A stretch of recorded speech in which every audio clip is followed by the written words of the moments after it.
ياه، ده انا كنت مفكرك طلعت. ياه، ده طلع احتفال عادي وكل الناس بتعمله. انا طلعت غلطان.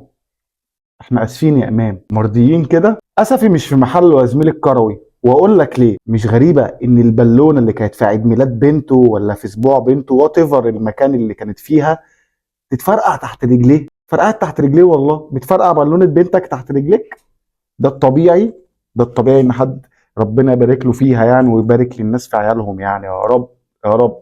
فرقع البالونه بتاعتها تحت رجليك. عارف الواحد كان ممكن يصدق في حاله واحده بس، لو ما كنتش فرقعت البالونه تحت رجلك. بالونه بيضه نفختها، طلعتها من الشراب، نفختها، ما فستهاش، لا.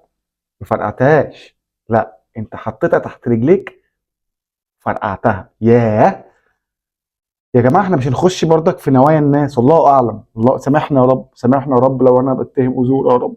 يا رب لو انا اللي في دماغي غلط، سامحنا يا رب. يا رب مش كده ولا ايه؟ على العموم الاحتفالات بالبلالين بتبقى زي اللي احنا شفناهم كده، ما بتتفرقعش تحت الرجل يا زميلي الكراوي. وراهن اي اهلاوي ما كانش عايز امام عاشور يجي النادي الاهلي، اللي هو انا كنت عكسه، انا كنت عايز امام عاشور يجي الاهلي، ان هو كان خايف من الحته بتاعت دي، من الحتت دي، لانه النادي الاهلي قدامه قيم ومبادئ وصوره كبيره قوي، فانت ضيعتها بما جبتك امام.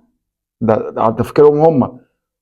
وكمان امام هيعمل مشاكل، هيعمل حاجات زي ما شفنا كده.